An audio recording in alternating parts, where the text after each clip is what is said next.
आज पढ़ने जा रहे हैं सेंटेंस। क्या पढ़ने जा रहे हैं? Sentence.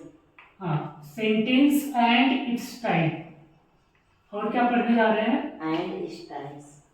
Its types. Its types. मतलब सेंटेंस पढ़ेंगे और इसका टाइप। तो सेंटेंस क्या होता है पता है क्या? Yes sir. क्या? तो सेंटेंस 5 प्रकार के होते हैं। पहले सेंटेंस का डेफिनेशन क्या? How can you define the sentence? Okay, sentence is a group of words.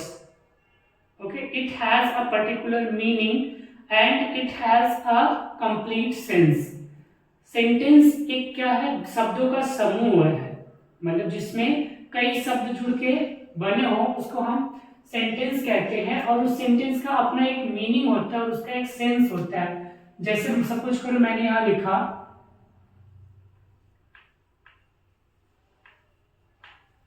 Humpty Dumpty sat on a wall।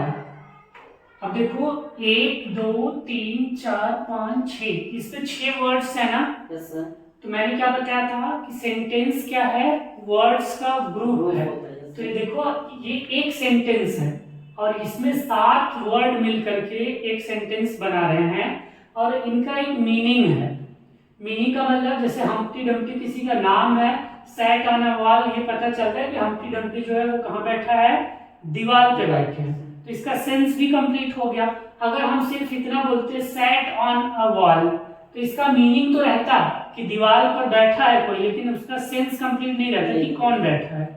तो इसीलिए जब तक किसी ग्रुप ऑफ वर्ड्स का सेंस कंप्लीट नहीं होता तब तक वो सेंटेंस नहीं होता। ओके, तो ये हमारा हो गया सेंटेंस। उसके बाद हम टाइप्स ऑफ सेंटेंस पे चलेंगे। तो टाइप्स ऑफ सेंटेंस क्या है? तो टाइप्स ऑफ सेंटेंस आपका इसलिए हम पढ़ते हैं ताकि जब आप किसी से बोलो सेंटेंस में तो आपको पता हो कि अच्छा हम जो सेंटेंस बोलने जा रहे हैं या तो सामने वाले ने जो सेंटेंस बोला है वो डिक्लेरेटिव सेंटेंस है, इंट्रोगेटिव है, इंपरेटिव है, एक्सक्लेमेटरी है, ऑप्टेटिव है। आपका रिएक्शन कैसा होगा इसलिए हम पढ़ते हैं, इसमें हमें पहचानने की जरूरत इसलिए पड़ती है। और दूसरी चीज इसलिए भी जरूरत पड़ती है जब आप एक्टिव वॉइस पैसिव वॉइस पढ़ोगे या नरेशन पढ़ोगे तो उसमें क्या करना रहता है? आपको उन्हीं के आधार पर उनको चेंज करना रहता है फ्रॉम एक्टिव टू पैसिव और डायरेक्ट टू इनडायरेक्ट। तभी आप रूल्स फॉलो करते हो उसको करेक्टली या प्रॉपरली चेंज कर सकते हो, अदरवाइज आप नहीं कर पाओगे। देखो कैसे, सबसे पहले हम इसके टाइप्स पे चलते हैं। तो इसके टाइप्स की अगर बात करें तो ये 5 टाइप के होते हैं। तो पहला आपका होता है जिसको आप बोलते हो डिक्लेरेटिव। क्या बोलते हो? डिक्लेरेटिव। हाँ, डिक्लेरेटिव कहीं हम असर्टिव भी बोलते हैं। क्या बोलते हैं? Assertive sentence. असर्टिव। अब बताओ डिक्लेरेटिव और असर्टिव में क्या डिफरेंस है? दोनों का हिंदी मीनिंग क्या होता है? देखो डिक्लेयर वर्ड तो पता ही होगा। डिक्लेयर वर्ड किसका मीनिंग क्या होता है? साधारण।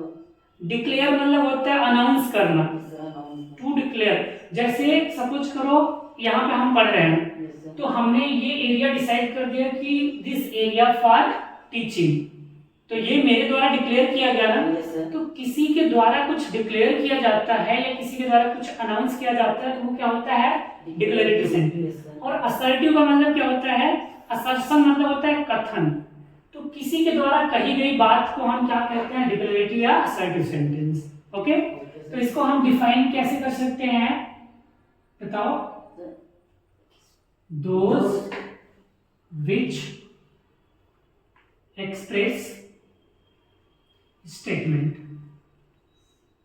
ओके, मतलब एक ऐसा सेंटेंस जिससे किसी के कथन को दिखाया जाता है, एक्सप्रेस किया जाता है, उसको हम क्या कहते हैं? डिक्लेरेटिव या असर्टिव सेंटेंस। जैसे मैंने कहा दिस इज माई रूम। मैंने क्या कहा?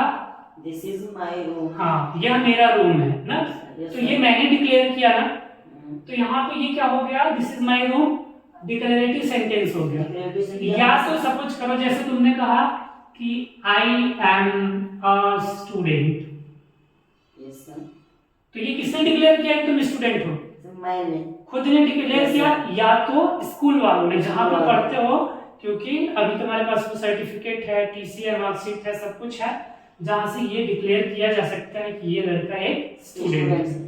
या जैसे मैं कहूँ कि I am a teacher, I am a teacher, तो ये क्या हो गया, मैं एक अध्यापक। हाँ, तो ये भी तो डिक्लेयर किया गया, ऐसा हो गया, ऐसा ही हाँ, सेंटेंस। ओके। अब उसके बाद दूसरे नंबर पे हम आते हैं, तो दूसरा हमारा होता है इंट्रोगेटिव। क्या होता है, इंट्रोगेटिव। इंट्रोगेटिव होता है। अब इंट्रोगेटिव का मीनिंग क्या है, प्रश्नवाचक वाक्य होता है। यस, तो यहाँ हम कह सकते हैं those which express to the question या the sentence that used to ask the question। ऐसे सेंटेंस जो क्वेश्चन पूछने के काम में आते हैं उनको हम क्या कहते हैं, इंट्रोगेटिव। तो हम क्या कहते हैं, यहाँ कह सकते हैं those which ask question, मतलब जिनसे क्वेश्चन पूछने का काम किया जाता है उसको हम क्या कहते हैं, इंट्रोगेटिव। अब जैसे देखो हम पूछते हैं ना व्हाट इज योर नेम, हम पूछते हैं नहीं पूछते, व्हाट इज योर नेम, तो इस तरीके का जो होता है यहाँ क्वेश्चन मार्क रहेगा। तो इस तरीके के जो सेंटेंस होते हैं इनको हम क्या कहते हैं, इंट्रोगेटिव। जैसे what is your name, where do you live, what do you do, what does your father do, what are you doing, when are you studying, when are you reading, when are you learning ना। तो ये सारी चीजें क्या हो गई, interrogative sentence. इसके बाद हम चलते हैं तीसरे नंबर पर, और तीसरा नंबर क्या होता है, इंपरेटिव सेंटेंस। इंपरेटिव होता है। तो इंपरेटिव क्या होता है, तो ये आगे सूचक वाक्य होता है। हाँ, ऐसे सेंटेंस जिससे आपका रिक्वेस्ट, ऑर्डर और मतलब एक बोलते हैं इंट्रीटीज, यहां लिख सकते हैं those which express order, comma कर देंगे, रिक्वेस्ट और इंट्रीटीज। अब ये इंट्रीटीज क्या होती है, इसको पता है क्या, हाँ, इंट्रीटीज का मतलब देखो ये जो है ना, इसको बोल सकते हो पोलाइट रिक्वेस्ट। एक तो रिक्वेस्ट होता है, एक पोलाइट रिक्वेस्ट होता है, एक रिक्वेस्ट होता है और एक पोलाइट रिक्वेस्ट। इंट्रीटीज को ही हम क्या बोलते हैं, पोलाइट रिक्वेस्ट बोलते हैं। मतलब हम किसी से रिक्वेस्ट कॉल करते हैं और एक किसी से बहुत ज्यादा हम्बल होकर के रिक्वेस्ट करते हैं।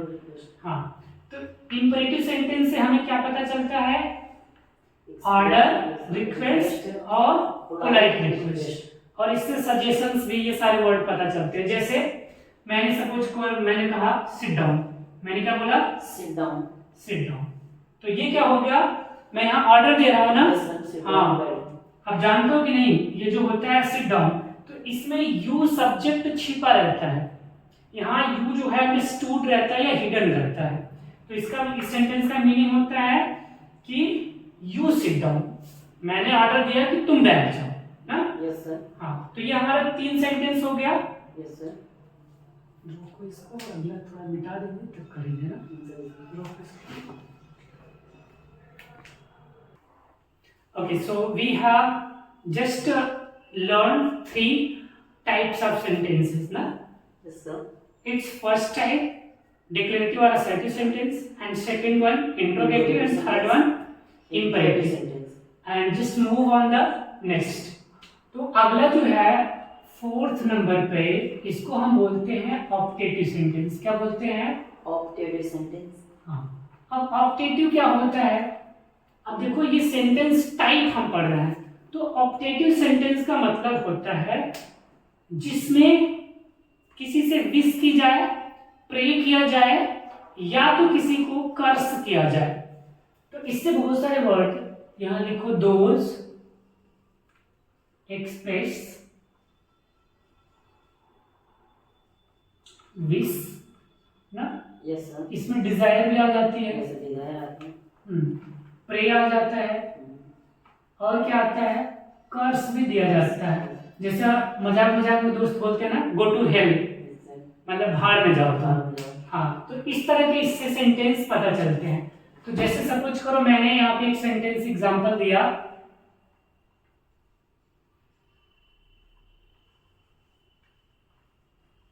Go to hell.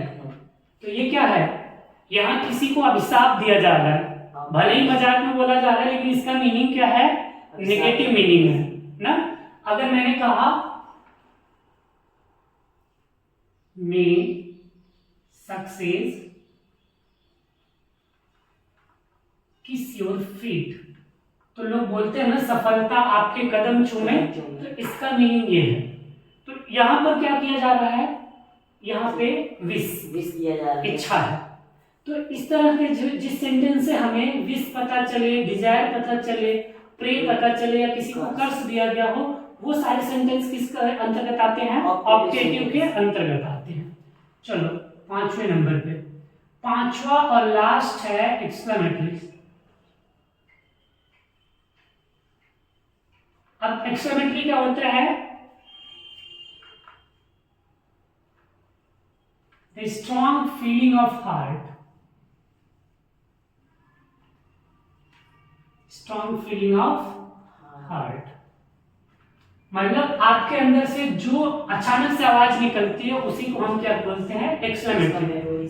जैसे सपोज करो किसी की अगर डेथ हो जाए, आप सुनोगे तो क्या बोलते हो आप, अलास, मतलब अलास बोलोगे या तो आह बोलोगे ना, इस तरह का वर्ड। तो ये सारे क्या है, एक्सक्लेमेटरी। या तो जैसे हम सपोज करो कुछ अच्छा काम करते हैं, जीत जाते हैं, मान लो अगर हमने टॉप कर लिया, या तो हम कोई मैच वगैरह कुछ खेल रहे हैं, हम जीत गए, तो हम क्या बोलते हैं, हुर्रा बोलते हैं ना। तो ये क्या है, ये सब के सब एक्सक्लेमेटरी वर्ड हैं जो कि एक्सक्लेमेटरी सेंटेंस में यूज किए जाते हैं। अब देखो हमने पांचों पढ़ लिया ना, अब बोलोगे कि इसके पढ़ने के बाद हम करेंगे क्या इसका, तो इसका यूज क्या है उसको समझते हैं। देखो अब जैसे सपोज करो हम नरेशन पढ़ रहे हैं, क्या पढ़ रहे हैं, नरेशन, हाँ नरेशन। और नरेशन में आपको पता है हम दो टाइप का सेंटेंस यहां लिखेंगे और दोनों को आपको चेंज करना है। ही सेड टू मी ना, yes sir, I am a student, okay. Yes sir, दूसरा he said to me, comma within inverted comma,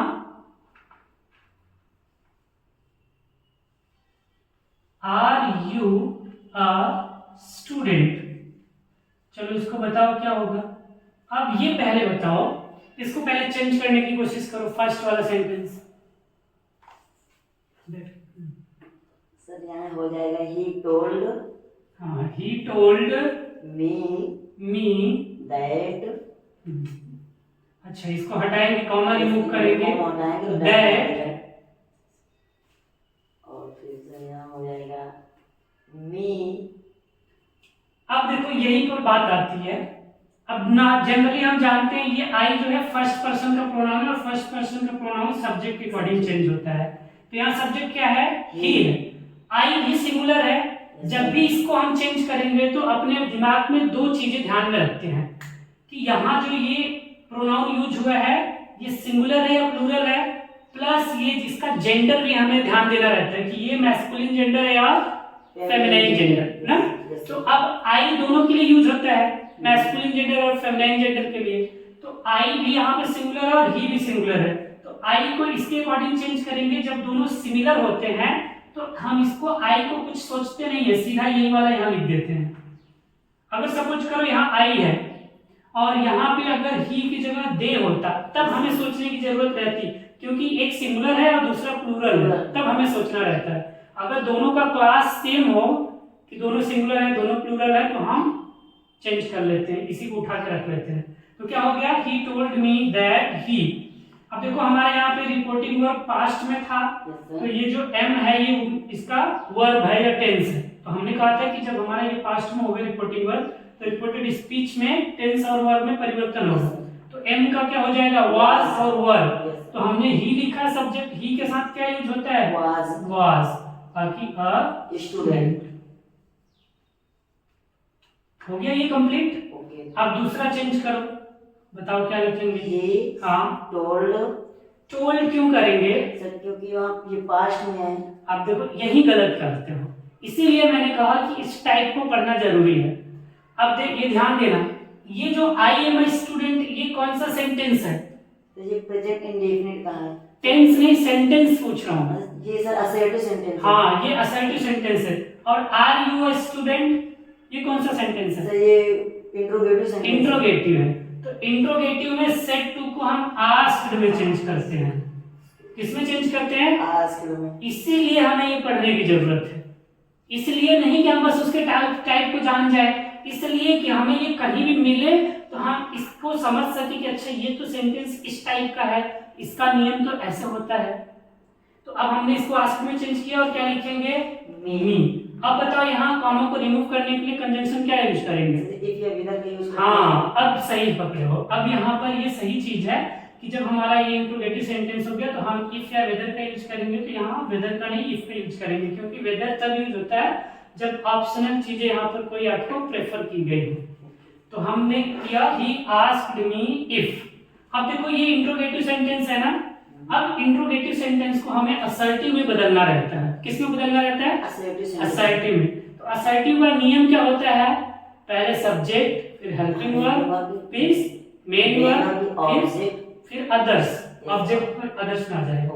तो अब इसमें सब्जेक्ट क्या है बताओ? सब्जेक्ट इनमें से यू है। हाँ, तो यू ये सेकंड पर्सन का प्रोनाउन है। कौन सा प्रोनाउन है? Second person. तो ये किसके अकॉर्डिंग चेंज होता है? रिपोर्टिंग वर्ब के ऑब्जेक्ट। अब देखो यू यहाँ पे यू सिंगुलर भी होता है और प्लूरल भी होता है। तो यू इसके अकॉर्डिंग मी के अकॉर्डिंग चेंज होगा। तो यहाँ मी, अब देखो यहाँ यू जो है ये सब्जेक्टिव केस है। यू सब्जेक्ट है और मी ऑब्जेक्ट है। तो यू को अगर इसमें चेंज करोगे तो ये मी हो जाएगा। तो मी का सब्जेक्ट क्या होता है? आई। तो यहाँ क्या लिखेंगे हम? आई। अब आर को किस में चेंज करोगे? जी वाज में कर देंगे। वाज और वर में। तो आई के साथ वर लगता है कि वाज? सर जी वाज लगता है। हाँ, तो आई वाज अ स्टूडेंट। बस हो गया ये। तो इसलिए हम पढ़ते हैं, इसलिए नहीं कि बस हमें टाइप से मतलब नहीं है। हमें कहीं भी ये दिख जाए तो हम तुरंत उसको समझ सके कि अच्छा यहाँ पर ये इसके रूल के अकॉर्डिंग कैसे चेंज होगा ये। Okay sir. तो इतना समझ में आया। अब इतना ही नहीं, अब इसी को अगर आप चेंज यहाँ हम बता देते हैं थोड़ा सा, क्योंकि जगह नहीं है। अब देखो इसी चीज को, जैसे हमारे पास एक सेंटेंस है